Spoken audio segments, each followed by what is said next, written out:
The night they dragged me to the hospital, I remember the sound of my mother's bracelets clinking as she signed the papers.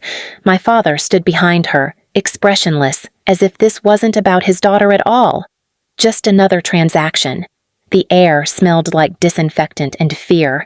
I was 16, barefoot, wearing the hoodie I slept in. The nurse held my arm too tight, guiding me through double doors that locked from the outside. I turned to my parents one last time, expecting something, an explanation, a flicker of remorse, even a lie I could cling to.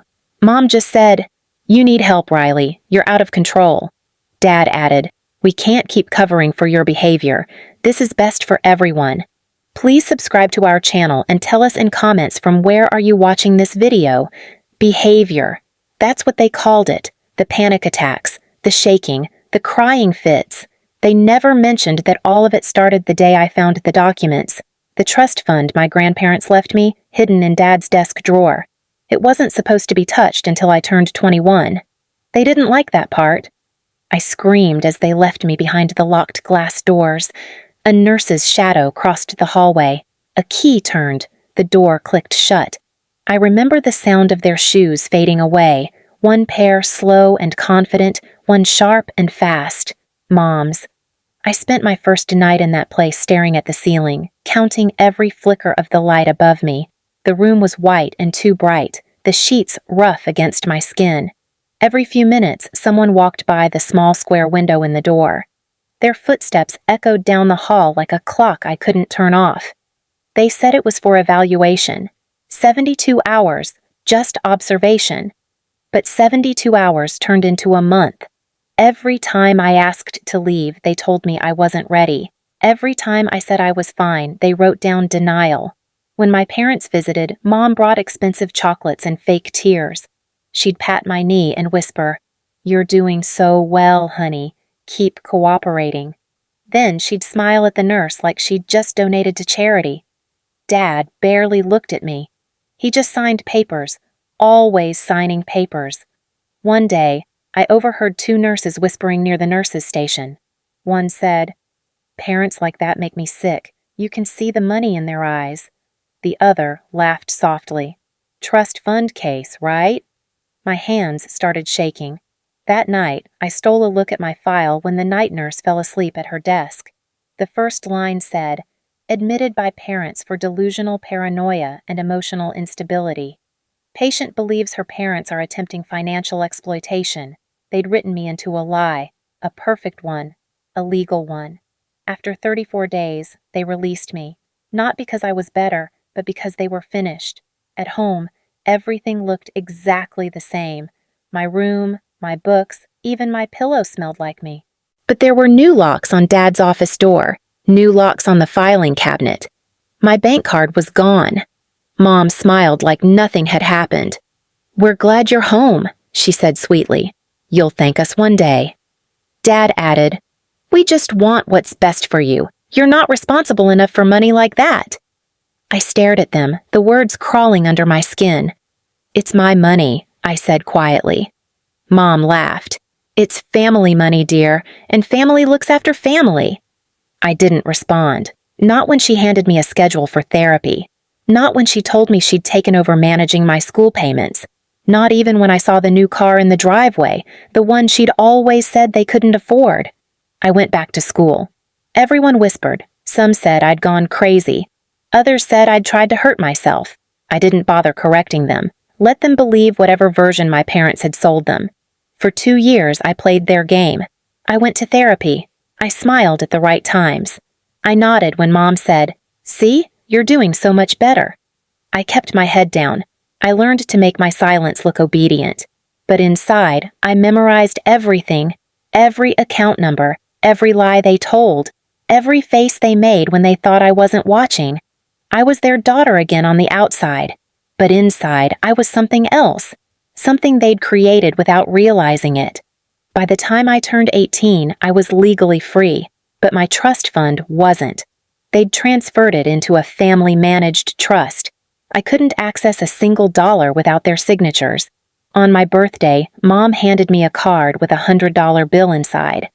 "Just for fun," she said with that same practiced smile. I said thank you. I even hugged her. But I was done being their investment. One afternoon, I came home early from work and caught Dad in the study. He didn't hear me. He was on the phone with someone saying, the transfer should be complete by the end of the month. Once it's under our name, she'll have no legal claim. He said our name, not mine. That night, I sat in my car outside the house, gripping the steering wheel until my hands hurt.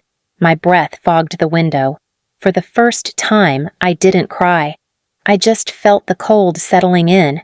I realized something. They hadn't just taken my money. They'd stolen years of my life and made me think I was crazy for noticing. And that's when I decided, if they could rewrite my story once, I'd write the next part myself. But not the way they'd expect. I didn't scream. I didn't threaten. I didn't go to the police. I smiled. I stayed close. I let them keep thinking I was harmless. Because when people believe you're weak, they never see you coming. And that's exactly what I needed. 2 years after that night in the car, I'd almost perfected my disguise. On paper, I was the quiet daughter who had recovered. I sent holiday cards. I visited when invited. I smiled through dinners. But underneath, I was keeping track of every fracture in their perfect shell. They'd grown careless. My parents were addicted to the comfort they'd built with my money. New vacations, new furniture. Mom even started a small consulting business, nothing more than a way to spend. The invoices all went to the same trust account I was supposedly too unstable to manage. One afternoon, I found my chance. Their accountant, a man who had known my grandparents, called me accidentally after misdialing my father's number. "Miss Riley," he said, "we need your signature for a transfer. Your father's traveling." My breath stopped. "Transfer for what?" "For your personal trust disbursement," he said, confused. "It's your account." That one slip cracked everything open. He didn't know I'd been declared unfit to control it. I played dumb. "Oh, right," I said. "Can you email me the form?" He did, and just like that, the door they locked was ajar. I didn't forge. I didn't steal. I simply wrote to the trust's oversight board, the same people my grandparents had chosen decades ago. I included every document I'd secretly copied from Dad's office over the years, proof of management fees, signatures that didn't match, false medical records used to justify control. It wasn't revenge yet. It was truth. But truth has a way of burning like acid. Weeks later, I came home to find my parents arguing in the driveway. Mom's voice was shrill. "You said she couldn't touch it." Dad shouted back, "I don't know how she did it. Someone's reopened the account." I parked across the street and watched from inside my car. They didn't notice me. They were too busy watching everything they'd stolen start to slip away. The next morning, I got a letter. The trust had been restored to my name. Full control. No oversight. They'd been removed as guardians. I didn't call them. I didn't celebrate. I just sat at my kitchen table, holding the letter until the edges creased, and whispered to myself, "Finally." But it wasn't enough. Not yet. See, money was only one piece of what they took. The rest was reputation, the illusion of being good parents who sacrificed for their troubled daughter. That image was the air they breathed. So I found a way to take that too.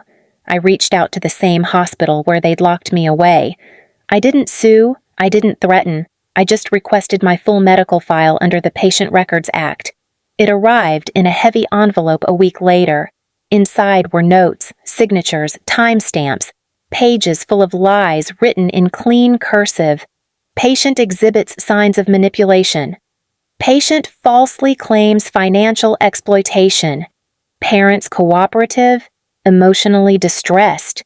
Every line was their alibi. I sent the file to the trust auditors, quietly, anonymously. Within days, a notice of financial misconduct reached my parents' mailbox. Mom called me that night, voice shaking. "What did you do?" I let the question hang for a few seconds before answering. "You should get help, Mom. You sound out of control." There was a pause. Then the sound of her breath catching. They were spiraling the way I once did behind those locked doors. Dad lost his consulting clients. Mom's small business froze under investigation. The house went up for sale. Still, I wasn't done. On my 21st birthday, the age my grandparents had chosen for me to finally own what was mine, I walked into the bank in a dark coat, handed over my ID, and reclaimed everything, every cent, every document. That night, I sat on my apartment floor, surrounded by silence. For the first time, it didn't feel like loneliness. It felt like proof. I had survived their story and written my own, but the part that mattered most hadn't happened yet. The part that would finally teach them what it felt like to lose something you thought you owned forever. And I already knew how I'd do it. It wouldn't be poetic. It would be real. A year later, they were shadows of who they used to be.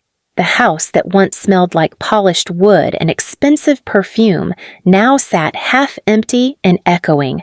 I hadn't spoken to them since the trust was restored, but word traveled. Small towns are efficient that way. My mother started showing up at my workplace, always dressed well, pretending it was coincidence. The first time, she brought cookies. The second time, she waited outside in her car for hours. I never went out. Dad finally called from a number I didn't recognize. His voice was brittle, the kind of tone people use when they've run out of authority. "Riley," he said, "we need to talk. It's about the trust." "There's nothing left to talk about," I said. "There's everything to talk about," he snapped. "Your mother's been struggling. We can't pay the mortgage. You wouldn't want to see us lose the house." I almost laughed. Lose the house. The one they'd bought with my money. The one with locks that once kept me out of their office. And kept me in the dark. "I don't own your debts," I said. "You made sure of that." He started to raise his voice, then stopped himself. The silence that followed was heavier than anger. "You'll regret this," he muttered. I hung up. 2 months later, the house went into foreclosure. I didn't plan it that way, but watching the auction notice appear online felt like a quiet, full circle. I didn't buy it. I didn't even go. I just watched the photos disappear one by one from the listing. The manicured lawn, the white porch, the study that used to smell like Dad's whiskey. It was like watching a memory rot in real time. But that wasn't revenge. Not yet. Revenge wasn't the money or the house. It was what came next. I received an email from the trust's legal office asking if I wanted to redirect a charitable portion of my inheritance. My grandparents had left a clause, a percentage to go to family-related welfare initiatives. I read it twice and realized exactly what I could do. So I approved a new allocation. Not for them, for the psychiatric facility they once used as my cage. The funds were rerouted under my signature, tagged as Riley Grant Mental Health Advocacy Fund. A few weeks later, I got an invitation from the hospital director. They wanted to name a new patient wing after me, the Riley Wing, supporting youth recovery. I went to the ribbon cutting. My parents showed up too, uninvited. They stood in the back of the crowd, trying to blend in, faces drawn, clothes that no longer screamed wealth. The director shook my hand in front of them, smiling. "Your generosity will change lives." Mom's face twisted, realization dawning. The same place she locked me in was now branded with my name. Every time she'd drive past, she'd see it. Every time someone in town talked about the Riley Wing, she'd remember what she did and what I became without her. She came up to me after the ceremony, eyes wet. "You humiliated us." "No," I said calmly. "You did that yourselves." Dad tried to grab my arm. "You think this makes you better than us?" I looked at him the same way he once looked at me across that hospital desk, detached, clinical. "No, it makes me free." I walked away before they could speak again. Outside, the air smelled like spring rain. I took off the name badge they'd given me and slipped it into my bag. My reflection in the car window looked older, steadier, untouchable. As I drove off, I passed them standing by the curb, small against the building that bore my name. Their empire built on control, power, and money had finally collapsed, not by force, but by truth. That night, I sat on my apartment balcony, sipping coffee, listening to the city below. The lights flickered on one by one, like small promises. They once said I was unstable, that I'd never make it without them. But now, everything they loved carried my name, and none of it carried theirs. When the phone rang again, I didn't pick up. Please subscribe to our channel and tell us in comments from where are you watching this video.